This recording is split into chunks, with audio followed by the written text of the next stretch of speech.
My name is Astrid. I am 34 years old, and I am a full-time housewife. I married my husband Ben 7 years ago, and now we currently have 2 daughters and live as a family of 4. Both my daughters, Maya and Millie, are really cute and adorable, and I am very happy that I get to be with them every day. My husband is very busy at work and comes home late at night. But he provides for the family, and I do my best to support him as much as I can. Of course, we argue at times, but we're not that bad as a married couple. Our life together as a family of 4 is basically peaceful. However, there's one issue that I just can't stand, and that is my mother-in-law, Francine. Francine is a typical terrible mother-in-law type. And from the very beginning of our marriage, I was being bullied by Francine as her daughter-in-law. Oh, Astrid, what is this meal? It's so tasteless. Francine would put more salt and broths in my cooked dishes. But if Francine does that, it doesn't bring out the flavor of the ingredients at all, does it? But she didn't care about such things whatsoever, and poured mayonnaise, sugar, salt, and so on into my cooked dishes as if it was just a normal thing to do. But if I had made all the meals according to Francine's taste, it would have tasted too strong, and I wouldn't be able to eat it much. This happened frequently whenever I visited my parents-in-law's house. And Francine kept pressuring me from the beginning of our marriage, chanting like a spell, "Are you pregnant yet? Are you pregnant with my grandchild yet?" She stopped saying that after the birth of our daughter, but after the birth of our second child, she began to say another terrible thing. "Still no heir? If you're not pregnant with a boy, then there is no point of you being my eldest son's wife. When are you going to have your 3rd child? If you don't give birth to a boy, you being my eldest son's wife is worthless. My goodness, you really are a useless wife. If you don't give birth to a boy, your existence is just pointless." I've just had enough of Francine's ridiculous comments. No matter what Francine says, she always ends it with the phrase, "If you don't give birth to a boy, your existence is just pointless." I mean, I had 3 boys. How pathetic can you be? There must be something wrong with you, right?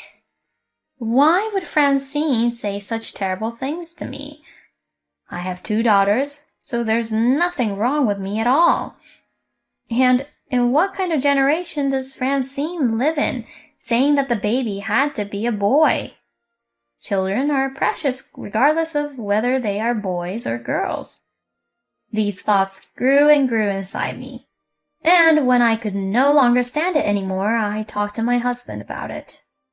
"I can't stand Francine just bullying me. I don't want to go to your parents' house anymore." Okay, I understand. You don't have to visit my parents' house anymore. But you should show up at least on Thanksgiving and New Year's. Fine. I really didn't want to see Francine on Thanksgiving and New Year's, but, as expected, my husband is the eldest son, so I had to attend in order to make my husband look good.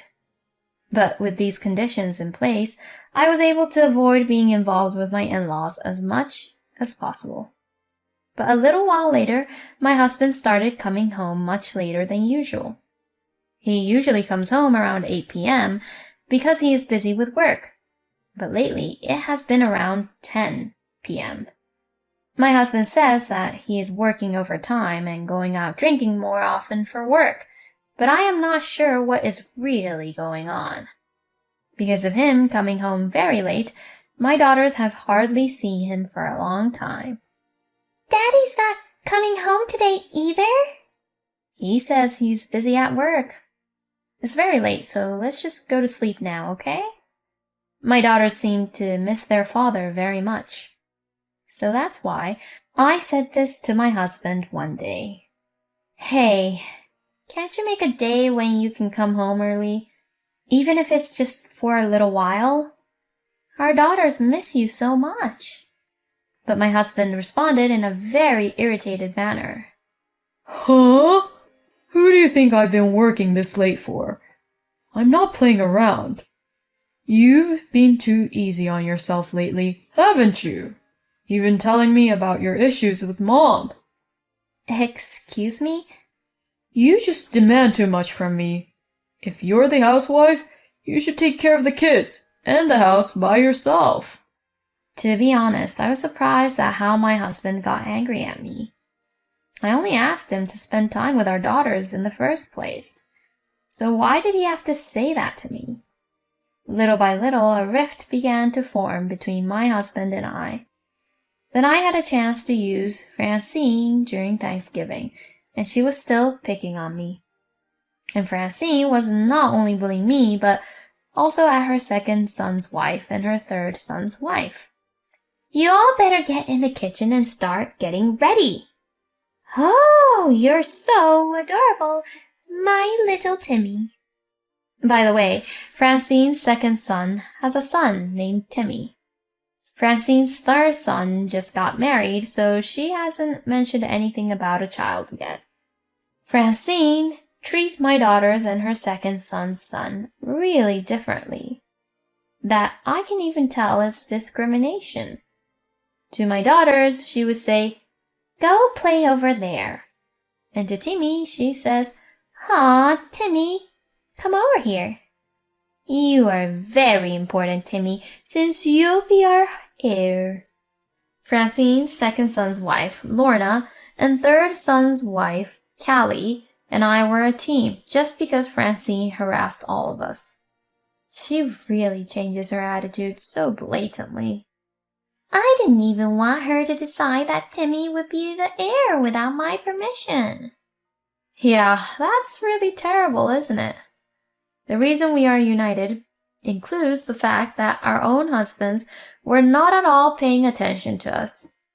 Even though their own wives were being picked on, the husbands are completely oblivious to it, just drinking about and being lazy. They are happily talking with their relatives without any pressure compared to the pressure we have from Francine. And Francine was talking behind my back to her relatives. My God, she is really too unaware that she is my eldest son's wife. And she really is a bad wife who can't get pregnant with a boy. Francine would make unbelievable comments like that, and Lorna, Callie, and I were all in a state of shock. We thought we were all we had, and we inspired each other to support each other if anything happened to any of us. And since then, the months passed by quickly. And now, New Year's Day arrived. Francine continued to give orders to us wives and treat us like her slaves. "Come on, hurry up and bring out these dishes. If someone finished their drinks, pour them a drink as soon as possible." And she would hold Timmy in her arms and say, "Ah, he's so cute. I'll let you all hold him too." And she let all the relatives hug him. And on top of that, Francine, perhaps drunk, began to say unbelievable things really loudly. "Why don't you leave your wife and get a new one, Ben? The wife of an eldest son who can't give birth to a boy is just worthless." To that, my husband agreed to her.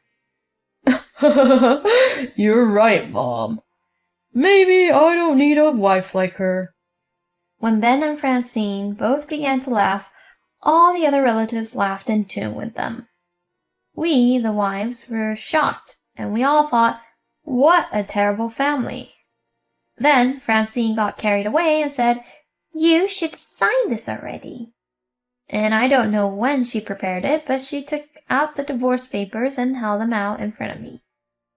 "I don't want you in this house anymore. I don't want your granddaughters too, so you take them." My husband just looks on with a smirk on his face. I didn't want to be with these people anymore. I thought it was my chance. So I said, "Okay, I'll sign." My husband and I both finished signing the papers, and to my surprise, the divorce was finalized at the New Year's gathering. Now I'll be able to live peacefully with no more hassles from you. You'll have to find a new wife soon, sweetie. Ben and Francine both laughed like that. Lorna and Callie ran up to me and asked gently, "Are you all right?" "I'm fine now. I'm going to leave here first, but you guys should find a good time to escape too." As we were exchanging these words, my sister-in-law Winona, who was standing at the edge of the room, suddenly stood up. Winona was already married and living in the city, so I only saw her around the New Year's holiday. And since she would leave quickly after a quick visit, we didn't have much time to interact. Since she always disappears early in the party, I thought she had already gone home. But it seems that she was still there, which was unusual of her. Good for you, Astrid. I'm so happy for you that you got to divorce my terrible brother. Excuse me? Hey, how dare you say that to your own elder brother? Shut up, you filthy cheater. My husband's face suddenly stiffens. Huh? What the hell are you talking about? I know everything. I know that you're having an affair, Ben. At that moment, everyone froze at the sudden statement made by Winona. Wait, what are you talking about, Winona? Don't embarrass your brother by saying ridiculous things.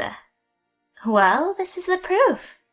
Saying this, Winona puts photos of Ben with another woman in front of each relative's seat. Everyone was surprised to see the photos. You?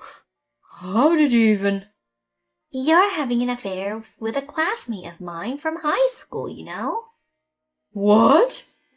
It seems another classmate saw you at the scene and took photos for me. Well, now, you can't get away with this. Now that the divorce is finalized, you must pay alimony and child support to Astrid, okay? No way. To my surprise, thanks to Winona's unexpected help, I was granted a divorce, all due to my husband and his stupid affair. I think now is the time for you guys to decide, right? I think that maybe even if Astrid gets divorced first like this, Mom will keep on pressuring you both, you know? Winona called out to Lorna and Callie. Then both Lorna and Callie made up their minds and told their husbands how they felt. I hated that my child was made as the heir without my permission. And I hate you for agreeing with your mother. If you do as what Francine says any longer, let's just get a divorce. What? Divorce? If you don't like that, then just cut ties off with your family. If you're not going to cut any ties with your family, then I'm going to bring Timmy with me. I will never, ever let you meet Timmy again. What the hell are you saying? I don't want to be bullied by your mother anymore either. If I don't do anything now, she'll definitely say something about us having kids, won't she? You can either divorce me and stay with your family, or you can cut ties with your family. You choose.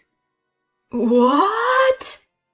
After an unexpected chaos, the relatives quickly left saying, "We're sorry to disturb you all, so we'll just leave for today." And they quickly left. What do you think you are both doing? I will never allow you all for divorce. It's not on you, Mom, to decide. It's all their decision. Oh, and I'll cut ties with his family too. That's why I came here today. No way! And so Lorna and Callie pressured their husbands to make a decision. As it turns out, Ned and Steve have decided to cut ties with the family. Ned absolutely hated not being able to see his own son, and Steve decided to do that because he loves his wife. In the end, Francine was left with only Ben, who was in a huge debt.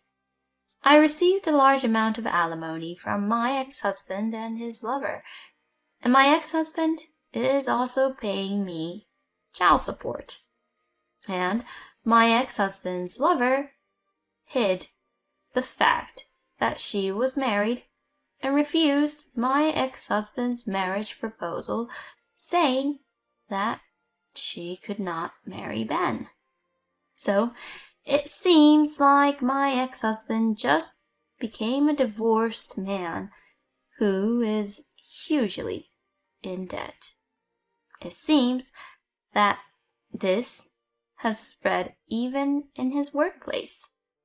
And since he is not taken seriously by the woman anymore, he has no chance of getting married again at all.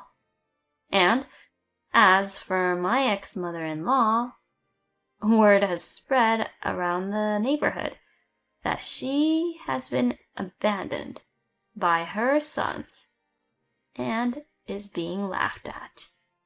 It feels so great to know they deserved what they all got. As for me, I moved into the city where I was hired at my aunt's company, and I started living there with my daughters. Because of what had happened, I became close with Winona. Recently, I have been going out with Winona, who also lives in the city, for drinks once in a while, and taking each other's children to visit. I don't want to be in love for a while, so I will work hard and earn money to support for my daughters. Thank you for watching until the end. Please subscribe to our channel. See you in our next video.